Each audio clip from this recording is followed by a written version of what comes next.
आपलं शहर आता स्मार्ट होत आहे। मग तुम्ही कधी स्मार्ट होताय? स्मार्ट न्यूजचे यूट्यूब चॅनल सबस्क्राइब करा, स्मार्ट बना। नोटिफिकेशनसाठी बेल आयकॉनवर क्लिक करा।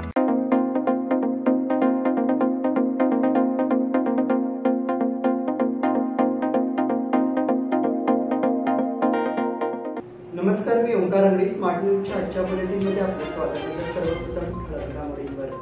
निवडणूक विश्वास निधीचा ओघही भाजपकडे, केजरीवालांना तुरुंगवासाची धास्ती, पाकिस्तानमधील 18 हिंदू निर्वासितांना भारतीय नागरिकत्व बहाल, लोक अदालतीत 5 जोडपी विवाह बंधनात, पाटीलमळा परिसरातील ड्रेनेजच्या कामाला प्रारंभ, खानापुरात राजकीय पक्षाचे फलक हटवण्यास सुरुवात, पोलिसांच्या नोटिशीला व्हॉट्सअपवरूनच उत्तर, विना हेल्मेट अपघात, एएसआयचा मृत्यू तर पीएसआय निलंबित, बाजारपेठेत फळांचा राजा हापूसची आवक वाढली, हेदाच्या हायस्कूलचा पारितोषिक वितरण समारंभ।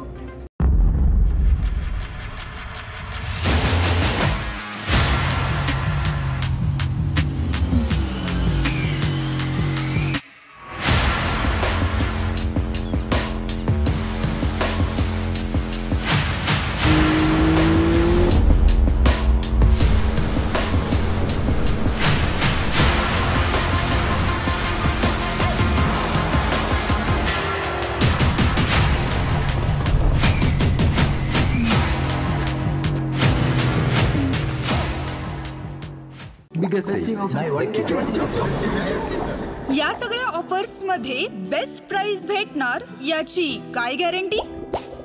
सगळेच गायब। म्हणूनच बीएससी देते लोवेस्ट प्राइस गॅरंटी। जर तुम्ही आमच्यापेक्षा कमी किमतीत सेम कपडे बाहेर कुठेही खरेदी केलात तर खरेदी केलेल्या किमतीच्या फरकाच्या दुप्पट रक्कम आमच्याकडून मिळवा। बीएससी द टेक्सटाईल मॉल मधून आताच खरेदी करा तुमची आवडती sari, ladies wear, men's wear, kids wear, तेही सर्वात कमी किमतीत। BSC the textile mall, Tilakwadi, Belagavi. आणि आता पाहूयात सविस्तर बातम्या। निवडणूक रोख्यांच्या माध्यमातून देण्यात आलेल्या देणग्यांच्या कंपन्या आणि राजकीय पक्षाशी संगत लावण्याचे प्रयत्न सुरू असतानाच त्याआधीपासून कार्यरत असलेल्या इलेक्टोरल ट्रस्ट अर्थात निवडणूक विश्वस्त संस्थांच्या माध्यमातून होणाऱ्या देणगी पुरवठ्यातही भाजपच मोठा लाभार्थी पक्ष असल्याचे दिसून येत आहे। नवी दिल्ली स्थित प्रुडंट इलेक्टोरल ट्रस्टकडे गेल्या 10 वर्षात जमा झालेल्या 2254 कोटी रुपयांच्या देणग्यांपैकी 75% निधी भारतीय जनता पक्षाच्या खात्यात वळता करण्यात आल्याचे स्पष्ट झाले आहे। प्रुडंट इलेक्टोरल ट्रस्टच्या स्थापनेपासून 10 वर्षात काँग्रेसच्या खात्यात 170 कोटींची भर टाकण्यात आली। त्या तुलनेत भाजपला मिळालेल्या देणग्या 10 पट अधिक असल्याचे रॉयटर्स या वृत्तसंस्थेच्या तपासणीत आढळले आहे। केजरीवालांना तुरुंगवासाची धास्ती। दिल्ली न्यायालयाने शनिवारी दिल्लीचे मुख्यमंत्री अरविंद केजरीवाल यांना कथित मद्य घोटाळ्याप्रकरणी जामीन मंजूर केला होता। मात्र दुसऱ्याच दिवशी ईडीने त्यांना 2 प्रकरणात पुन्हा एकदा नोटीस बजावली आहे। दिल्ली सरकारच्या रद्द केलेल्या अबकारी धोरणासंबंधी 1 आणि दिल्ली जलमंडळ मनी लॉन्ड्रिंग प्रकरणी 1 अशा 2 नोटीस त्यांना देण्यात आल्या आहेत। दिल्ली जलमंडळाच्या प्रकरणात 18 मार्च आणि अबकारी धोरणाच्या प्रकरणासाठी 21 मार्च रोजी तपास यंत्रणेसमोर चौकशीसाठी उपस्थित राहण्याचे आदेश केजरीवाल यांना देण्यात आले आहेत। ईडीकडून केजरीवाल यांना नोटीस बजावण्याची ही नवी वेळ आहे। याआधी 8 नोटीस देण्यात आल्या होत्या, मात्र केजरीवाल यांनी चौकशीला उपस्थित न राहण्याचा निर्णय घेतला होता। आता नव्या नोटीसीनंतर आपच्या मंत्री अतिशी म्हणाल्या की दिल्लीचे मुख्यमंत्री अरविंद केजरीवाल हे काल स्वतः न्यायालयात उपस्थित होते। पाकिस्तानमधील 18 हिंदू निर्वासितांना भारतीय नागरिकत्व बहाल। केंद्र सरकारने नागरिकत्व दुरुस्ती कायद्याची अधिसूचना काढल्यानंतर आता देशभरात त्याची अंमलबजावणी सुरू झाली आहे। गुजरात अहमदाबाद जिल्ह्यात पाकिस्तानमधून आलेल्या 18 हिंदू निर्वासितांना भारतीय नागरिकत्व बहाल करण्यात आले। गुजरातचे गृहराज्यमंत्री हर्ष संघवी यांनी जिल्हाधिकारी यांच्या कार्यालयात आयोजित केलेल्या शिबिरामध्ये 18 नागरिकांना नागरिकत्व देण्यात आले। या शिबिरादरम्यान संघवी म्हणाले की सर्वांना समाजाच्या मुख्य प्रवाहात आणण्यासाठी केंद्र आणि राज्य सरकार कटिबद्ध आहे। जिल्हाधिकारी कार्यालयाने दिलेल्या निवेदनानुसार 2016 आणि 2018च्या राजपत्रातील अधिसूचनेनुसार गुजरातमधील अहमदाबाद, गांधीनगर आणि कच्छच्या जिल्हाधिकाऱ्यांना पाकिस्तान, अफगाणिस्तान आणि बांगलादेशमधील अल्पसंख्याक समुदायातील लोकांना भारतीय नागरिकत्व देण्याचे अधिकार प्राप्त झालेले आहेत। या अधिकाराचा वापर करून आतापर्यंत अहमदाबाद जिल्ह्यात पाकिस्तानमधून आलेल्या 1167 हिंदू निर्वासितांना भारतीय नागरिकत्व देण्यात आले आहे। लोक अदालतीत 5 जोडपी विवाह बंधनात। येथील अक्कोल रोडवरील न्यायालयात राष्ट्रीय लोक अदालत झाली। यामध्ये वकिलांनी समुपदेशन करून घटस्फोटित व घरगुती भांडणातून विभक्त झालेल्या 5 जोडप्यांनी पुन्हा एकत्र येण्याचा निर्णय घेतला। अधिकाऱ्यांच्या उपस्थितीत कागदपत्रांची पूर्तता करून या जोडप्यांचा पुनर्विवाह लावण्यात आला। वरिष्ठ स्तर न्यायाधीश प्रेमा पवार यांनी 5 घटस्फोटित जोडप्यांचा दावा यशस्वीपणे हाताळून संबंधित जोडप्यांचे समुपदेशन केले। त्यानुसार ही जोडपी पुन्हा विवाहबंधनात अडकली। लोक अदालतीत दाखलपूर्व 13,516 तक्रारीपैकी 13,416 प्रकरणे निकाली काढली। पाटीलमळा परिसरातील ड्रेनेजच्या कामाला प्रारंभ। प्रभाग क्रमांक 10 मधील पाटीलमळा येथे ड्रेनेजची समस्या गंभीर बनली होती। ही समस्या सोडवावी अशी मागणी या परिसरातील नागरिकांनी वारंवार केली, मात्र निधी अभावी ते करणे अशक्य झाले आहे। UGD फंडामधून अखेर 12 लाख रुपये मंजूर झाले आणि त्या कामाला सुरुवात झाली। त्यामुळे या परिसरातून समाधान व्यक्त होत आहे। या प्रभागाच्या नगरसेविका वैशाली सिद्धार्थ भातखंडे यांनी यासाठी महापालिका आयुक्त तसेच विविध विभागांकडे पाठपुरावा केला होता। पावसाळा तसेच इतर वेळी ड्रेनेज ब्लॉक होत होते, त्यामुळे जनतेतून तीव्र नाराजी व्यक्त होत होती। अखेर या कामाला सुरुवात झाली। सिद्धार्थ भातखंडेने पंचमंडळींच्या हस्ते त्याचे पूजन करण्यात आले। यावेळी मोहन धामणेकर, सुदर्शन चराटे, विनय कांगले, प्रदीप उसगावकर यांच्यासह इतर उपस्थित होते। खानापुरात राजकीय पक्षाचे फलक हटवण्यास सुरुवात। निवडणूक आयोगाने शनिवारी दुपारी 3 वाजता लोकसभा निवडणुकीची तारीख व वेळापत्रक जाहीर करताच संपूर्ण देशात आचारसंहिता लागू झाली आहे। त्यामुळे खानापूर नगरपंचायतच्या अधिकारी व कर्मचारी कारवाई करण्यासाठी कामाला लागले आहेत। नगरपंचायतीच्या वतीने खानापूर शहरातील वेगवेगळ्या राजकीय पक्षांचे अनेक फलक हटवण्यास सुरुवात केली असून आज दुपारी अनेक मोठमोठे जाहिरात फलक हटवण्यात आले।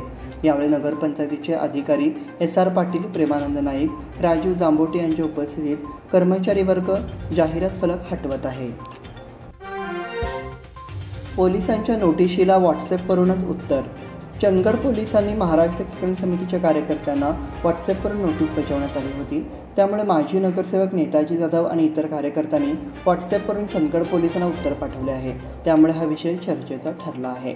कर्नाटक सरकारच्या अधिवेशनाला विरोध दर्शवण्यासाठी वॅक्सिन डेपो मैदानावर मेळाव्याचे आयोजन करण्यात आले होते, मात्र कर्नाटक सरकारने परवानगी नाकारल्यानंतर मध्यवर्ती समितीने शिनोळे येथे सोमवारी रास्ता रोकोचे आयोजन केले होते। त्यानंतर समिती कार्यकर्त्यांनी रस्त्यावर ठाण मांडत बेळगाव कारवार निपाणीसह संयुक्त महाराष्ट्र झालाच पाहिजे आदी घोषणा देत आंदोलन केले होते। मात्र परवानगी न घेता रास्ता रोको केल्याचा ठपका ठेवून त्यांना नोटिसा पाठवण्यात आल्या होत्या। त्याचे उत्तर व्हॉट्सॲपच्या माध्यमातूनच पाठवून देण्यात आले आहे। विना हेल्मेट अपघातात ASIचा मृत्यू तर PSI निलंबित। रस्ते अपघातात ASI घटनास्थळी ठार झाल्याची घटना येरगट येथे काल रात्री घडली होती। या घटनेच्या पार्श्वभूमीवर दोडवाड पोलीस स्थानकाचे PSI नंदीश्वर यांनी निलंबित करण्याचा आदेश पोलीस अधीक्षक भीमाशंकर गुळे यांनी दिला आहे। बैलोंगल येथील दोडवाड पोलीस स्थानकाचे सहाय्यक पोलीस उपनिरीक्षक विजयकांत मिकली यांचे येरगट येथे रस्ते अपघातात निधन झाले होते। या अपघातावेळी मिकली यांनी हेल्मेट परिधान केले नव्हते। त्याला जबाबदार धरत दोडवाड पोलीस स्थानकाच्या PSIलाच निलंबित करण्यात आले। जिल्हा पोलीस अधीक्षक भीमाशंकर गुळे यांनी जिल्ह्यातील सर्व पोलीस संघांना दुचाकीवर फिरताना पोलीस कर्मचाऱ्यांनी हेल्मेट परिधान करावे याबाबत नोटीस बजावली होती, मात्र त्याचे उल्लंघन केल्याप्रकरणी आता कारवाई करण्यात आली आहे। बाजारपेठेत फळांचा राजा हापूसची आवक वाढली। फळांचा राजा हापूस आता बेळगाव बाजारपेठेत मोठ्या प्रमाणावर दाखल झाला असून आंब्याचा दर ग्राहकांच्या आवाक्याबाहेर असला तरी मोठ्या प्रमाणावर खरेदी सुरू आहे। बेळगावच्या होलसेल फ्रूट मार्केटमध्ये ग्राहक आंबा खरेदीसाठी दाखल होऊ लागले आहेत। साधारणपणे मार्च प्रारंभापासून बाजारात आंब्याची आवक सुरू होते। बेळगाव बाजारपेठेत देखील हापूस आंब्यासह केशर, पायरी आणि अन्य जातींचे आंबे विक्रीसाठी दाखल झाले आहेत। मात्र ग्राहक मालवण, देवगड, रत्नागिरी, वेंगुर्ला या कोकणातून येणाऱ्या हापूस आंब्याला जास्त पसंती दर्शवत आहेत। बेळगावच्या होलसेल फ्रूट मार्केटमधील व्यापारी वसीम यांनी माहिती देताना सांगितले की अगदी सुरुवातीला अर्ध्या डझनासाठी 3,700 रुपयाचा दर होता। आवक वाढल्याने आता तो 2,000 रुपयापर्यंत उतरला आहे। त्यामुळे ग्राहक खरेदीसाठी येत आहेत। नेताजी हायस्कूलचा पारितोषिक वितरण समारंभ। नेताजी हायस्कूल सुळगे शाळेच्या 10वीच्या विद्यार्थ्यांचा सदिच्छा व पारितोषिक वितरण समारंभ गुरुवारी झाला। अध्यक्षस्थानी रामचंद्र नंद्याळकर होते।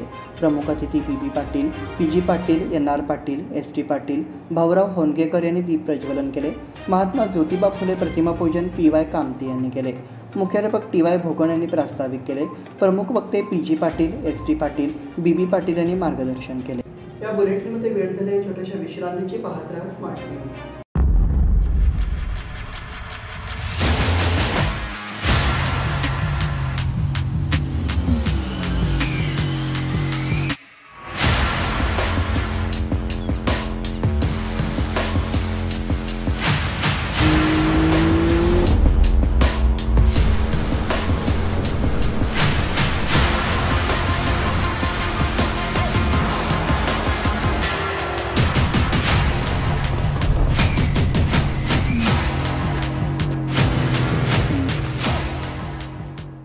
biggest festive offers buy one get one free. In सभी ऑफर्स में बेस्ट प्राइस मिलेगी, इसकी क्या गारंटी? सब गायब, इसीलिए बीएसई देता है लोएस्ट प्राइस गारंटी। अगर आप हमसे कम दाम में सेम कपड़ा कहीं और से खरीदते हैं तो खरीदी हुई कीमत के फर्क की दुगनी धनराशि हमसे पाइए। बीएसई द टेक्सटाइल मॉल से खरीदिए अपनी पसंदीदा sari, ladies wear, men's wear, kids wear और यहाँ तक की होम फर्निशिंग भी, और वो भी सबसे कम कीमत में। BSC the textile mall, Tilakwadi, Belagavi.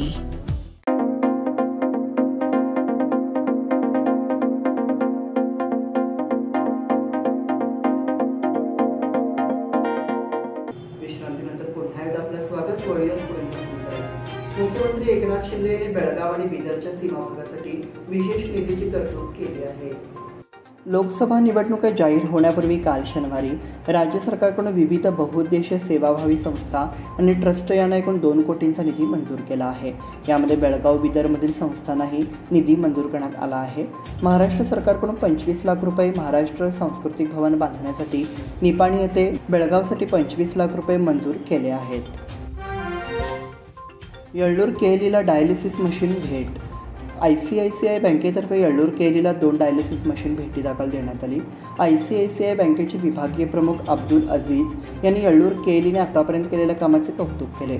रुग्णालयाचे संचालक डॉक्टर SC धारवाड, ICICI बँकेच्या नेलविगी, मूत्र विभागाचे प्रमुख इरण्णा उमराणी, रुग्णालयाच्या शुश्रूषा विभागांचे प्रमुख डॉक्टर RJ नेलविगी, मूत्रपिंड विभागाचे डॉक्टर अंजनेय येडूर तसेच विविध विभागाचे प्रमुख उपस्थित होते. बेळगाव जिल्ह्यात 64 ठिकाणी चेकपोस्ट. लोकसभा निवडणुकीच्या पार्श्वभूमीवर कायदा व सुव्यवस्था अबाधित राहावी, बेकायदेशीर व्यवहारांवर निर्बंध घालण्यात यावे याकरिता निवडणूक आयोगाच्या निर्देशानुसार जिल्ह्यामध्ये 64 पोस्ट निर्माण करण्यात आले आहेत. खबरदारी म्हणून आयोगाकडून चिकोडी, बेळगाव आणि उत्तर कन्नड जिल्ह्यातील 3 लोकसभा मतदारसंघाच्या व्याप्तीतील महामार्ग आणि सीमा ठिकाणावर हे चेकपोस्ट उभारण्यात आले आहेत. 64 ठिकाणी चेकपोस्ट उभारण्यात येत असून 24 तास त्या ठिकाणी निगराणी असणार आहे. शेजारील महाराष्ट्राच्या सीमेलगत असणाऱ्या रस्त्यांवर चेकपोस्ट उभारण्यात येत आहेत, अशी माहिती जिल्हाधिकारी नितेश पाटील यांनी दिली आहे. बुडा अध्यक्ष लक्ष्मणराव चिंगळे यांचा निपाणी सत्कार. राज्य सरकारने आपल्याला बुडा अध्यक्षपद देऊन फार मोठी जबाबदारी दिली आहे. त्यांचा हा विश्वास सार्थ ठरवताना या पदाच्या माध्यमातून बेळगावचा रचनात्मक पद्धतीने चौफेर विकास साधू अशी ग्वाही बुडा अध्यक्ष लक्ष्मण चिंगळे यांनी दिली. बुडा अध्यक्षपद मिळाल्यानंतर येथील साखरवाडी काँग्रेस कार्यालयात शनिवारी नागरिकांतर्फे त्यांचा सत्कार करण्यात आला. यावेळी ते बोलत होते. चिंगळे यांचे जल्लोषात स्वागत करण्यात आले. प्रारंभी चिंगळे यांनी शहरातील सर्व महापुरुषांच्या पुतळ्यांना पुष्पहार अर्पण करून अभिवादन केले. माजी आमदार काकासाहेब पाटील, निपाणी ब्लॉक काँग्रेस अध्यक्ष राजेश कदम, उद्योजक रोहन साळवे, माजी जिल्हा पंचायत सदस्य राजेंद्र वडर व मान्यवरांच्या हस्ते चिंगळे यांचा सत्कार करण्यात आला. हेरॉईनची विक्री, दोघांना अटक. भरतेश स्कूल नजीकच्या जुने भाजी मार्केट येथील सार्वजनिक ठिकाणी थांबून हेरॉईनची विक्री करणाऱ्या दोघांना CEN पोलिसांनी अटक केली. शुक्रवारी ही कारवाई करण्यात आली असून अशफाक अल्ताफ सुभेदार आणि आत्ताच अल्ताफ सुभेदार अशी त्यांची नावे आहेत. त्यांच्याकडून 80,000 रुपये किमतीचे 16 ग्रॅम हेरॉईन जप्त करण्यात आले आहे. त्यांच्याकडून 80,000 रुपये किमतीचे 16 ग्रॅम हेरॉईन, 3,530 रुपये, मोबाईल असा 86,530 रुपये मुद्देमाल जप्त केला. सोनसाखळी चोरट्यासह सराफाला अटक. महिलेच्या गळ्यातील सोनसाखळी लांबवणाऱ्या चोरट्याला आणि चोरीची दागिने खरेदी करणाऱ्या सराफाला शनिवारी APMC पोलिसांनी अटक केली. समान अहमद, रियाज अहमद नक्कारची आणि सूर्यकांत दिलीप अणवेकर अशी अटक करण्यात आलेल्यांची नावे आहेत. त्यांच्याकडून 24,000 रुपये किमतीचे 4 ग्रॅमचे सोन्याचे दागिने आणि 560 रुपये किमतीचा 8 ग्रॅमचा चांदीचा हार जप्त करण्यात आला आहे. 13 मार्च रोजी सदाशिवनगर येथे लक्ष्मी केळकेकर या महिलेच्या गळ्यातील सोनसाखळी दुचाकीवरून शनिवारी आलेल्या भामट्यांनी लांबवली होती. या प्रकरणी APMC पोलीस स्थानकात गुन्हा दाखल झाला होता. बनावट नोटा खपवणाऱ्या टोळीला अटक. खऱ्या नोटांच्या बदल्यात दुप्पट बनावट नोटा देणाऱ्या टोळीला मुडलगी पोलिसांनी शनिवारी हळ्ळूर नजीक अटक केली. त्यांच्याकडून 2 लाख रुपये आणि 500 रुपये नोटेच्या आकाराची काळ्या रंगाची 102 बंडले जप्त करण्यात आली आहेत. यल्लाप्पा हनुमंत मेलक्की, हेंबलप्पा यंकप्पा चम्मनावर, हनुमंत महादेव अलमट्टी, चिदानंद भीमाप्पा अर्भवी अशी अटक करण्यात आलेल्या संशयितांची नावे आहेत. महिला सबलीकरणात काँग्रेसचे योगदान. महिला सबलीकरणासाठी काँग्रेसचे योगदान मोठे आहे, असे महिला आणि बालविकास मंत्री लक्ष्मी हेब्बाळकर यांनी सांगितले. येरगट्टी येथील श्रीशैल मल्लिकार्जुन मंगल कार्यालयात शुक्रवारी आयोजित हमी योजनांच्या लाभार्थ्यांच्या मेळाव्यात त्या बोलत होत्या. काँग्रेसने 5 हमी योजना जारी करून त्यांना आर्थिकदृष्ट्या सबळ करण्याचे काम केल्याचे मंत्री हेब्बाळकर म्हणाल्या. आमदार विश्वास वैद्य, युवा काँग्रेस नेते मृणाल हेब्बाळकर, निखिल देसाई, नीलकंठ सिद्धबसन्नावर, सौंदती पंचायतीचे कार्यकारी अधिकारी यशवंत कुमार, भालचंद्र सत्तुरी आदी उपस्थित होते. गोंधळी गल्लीत चोरट्याकडून घरफोडी. गोंधळी गल्ली येथील एका बंद घराचा कडी-कोंडा तोडून सुमारे 2 लाखाचा ऐवज चोरण्यात आला आहे. शुक्रवार दिनांक 15 मार्च रोजी ही घटना घडली असून शनिवारी खडेबाजार पोलीस स्थानकात FIR दाखल करण्यात आला आहे. गौरीश मधुकर मदली यांनी दिलेल्या तक्रारीच्या आधारे गुन्हा दाखल करण्यात आला आहे. चोरट्याने त्यांच्या घरातील सोन्याच्या 2 चेन, 2 अंगठ्या, 1 ब्रेसलेट असे सुमारे 35 ग्रॅमहून अधिक दागिने, चांदीचे दागिने, पितळी व तांब्याची भांडी पळवली आहेत. खडेबाजारचे पोलीस निरीक्षक राघवेंद्र पुढील तपास करीत आहेत. कॅम्प येथे युवकाच्या खून प्रकरणी एकाला अटक. डोक्यात काठीने वार करून तरुणाचा निगरून खून करण्यात आल्याची घटना शुक्रवारी रात्री सायंकाळी कॅम्प येथे घडली. गणेश प्रकाश कांबळे असे त्याचे नाव असून या प्रकरणी त्याच गल्लीतील तरुण मंजुनाथ नायक याच्यावर कॅम्प पोलिसांनी खुनाचा गुन्हा दाखल केला आहे. खुनी हल्ला केलेल्या संशयित युवकाला पोलिसांनी ताब्यात घेऊन त्याच्यावर गुन्हा नोंदवण्यात आला. त्याला न्यायालयासमोर हजर केले असता न्यायालयाने त्याची रवानगी कारागृहात करण्यात आली. हाफ पिच क्रिकेट स्पर्धेत हर्ष लायन्स पिरणवाडी विजेता. रामलिंग गल्ली जुने बेळगाव येथील रामलिंग स्पोर्ट्स क्लबतर्फे 3ऱ्या आवृत्तीच्या तुळशीदास महाराज करंडक हाफ पिच रात्रीच्या टेनिस बॉल क्रिकेट स्पर्धेत पिरणवाडीच्या हर्ष लायन्स क्लबने विजेतेपद पटकावले.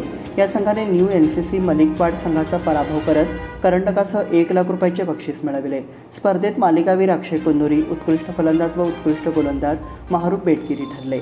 अंतिम सामन्यात प्रथम फलंदाजी करताना न्यू NCC मलिकवाड संघाने 6 षटकात 5 बाद 36 धावा केल्या. प्रत्युत्तरादाखल हर्ष 11 लायन्स पिरणवाडी संघाने 2.3 षटकात बिनबाद 37 धावा करत सामना 10 गड्यांनी जिंकला. जुने बेळगावातील सिंधी मैदानावर स्पर्धेच्या बक्षीस समारंभाला प्रमुख पाहुणे म्हणून श्री साई डेव्हलपर्सचे तुळशीदास L जोशी व प्रकाश Pawar, Jitendra Chougule, Gajanan एकणेकर, Vaman Jadhav, Satish Khanapure, Tajuddin M, Eknath Chougule, Mahantesh M, Prabhakar अकनोजी, Kishore Patil, Rohan Hazare, Vinayak Masekar, Akshay Killekar, Santosh Bokade, Pravin Joshi, Pravin A, Prithvi K, S, Satish K, Gajanan M या मान्यवरांच्या हस्ते विजेत्या संघाला 1 लाख, उपविजेत्या संघाला 50,000 रुपये व चषक देऊन गौरविण्यात आले. या प्रसंगी आकाश हल्लीकेरी, संतोष लमाणी, प्रवीण अलकुटे, श्याम जाधव, किरण हेबळी, ज्योतिबा भोसले, रंजन मर्वे, विशाल बिर्जे, सुभाष घराणे, दत्ता ढवळी, अक्षय कोळकर, प्रभाकर अकनोजी, अमित शिंदे, एकनाथ चौगुले, गजानन पैलवानाचे, अभिष शिवराई, आशिष पाटील, करण खन्नूरकर, सुशांत बिर्जे, एकनाथ सोनगार, प्रज्वल शिरनोळकर आदी उपस्थित होते. संतोष शिवणगेकर यांनी सूत्रसंचालन करून आभार मानले. शरीर सौष्ठव स्पर्धेसाठी अमित जडे यांना निमंत्रण. पंजाबमधील लुधियाना येथे होणाऱ्या 15व्या मिस्टर इंडिया 2024 या अखिल भारतीय राष्ट्रीय शरीर सौष्ठव स्पर्धेकरिता सीमा भागातील डॉ. अमित जडे यांना निमंत्रण देण्यात आले. डॉ. अमित जडे यांनी शरीर सौष्ठव विषयात PhD पदवी मिळवली आहे. डॉ. अमित जडे यांनी राष्ट्रीय व राज्य पातळीवरील शरीर सौष्ठव स्पर्धेमध्ये बेळगावचे नाव उज्ज्वल केले आहे. डॉ. अमित जडे यांना बेळगावचे भूषण, एकलव्य अवॉर्ड पुरस्कृत मिस्टर इंडिया विजेते सुनील आपटेकर यांचे मार्गदर्शन लाभत आहे. कलखामगावच्या सुपुत्राला राष्ट्रीय जुडो स्पर्धेत कांस्य पदक. दिल्ली येथील खाशाबा दादासाहेब जाधव इंडोर स्टेडियम आईची न्यू दिल्ली येथे पार पडलेल्या राष्ट्रीय रँकिंग जुडो स्पर्धेत कलखामगावचा खेळाडू कुशल लोहारेने 81 वजनी गटात कांस्य पदक पटकावले आहे. कुशल आणि उत्तर प्रदेशचा खेळाडू अजय यादव यांच्यात लढत रौप्य पदकासाठी झाली. कुशलने आपल्या कौशल्याच्या जोरावर दबाव देत गवसणी घालण्याचा प्रयत्न केला, पण रौप्य पदक हुकले आणि कुशलला कांस्य पदकांवर समाधान मानावे लागले. याआधी कुशलने राष्ट्रीय स्पर्धेत 2 सुवर्ण, 3 रौप्य पदक, 2 कांस्य पदक तर आंतरराष्ट्रीय स्पर्धेत प्रतिस्पर्धी आहे. कुशल हा ITBP मध्ये असून सध्या दिल्ली येथे कार्यरत आहे. त्याला ITBPचे कोच वीरेंद्र यादव यांचे मार्गदर्शन लाभत आहे. याबरोबरच स्मार्ट न्यूजचे आजचे बुलेटिन इथे संपले. धन्यवाद.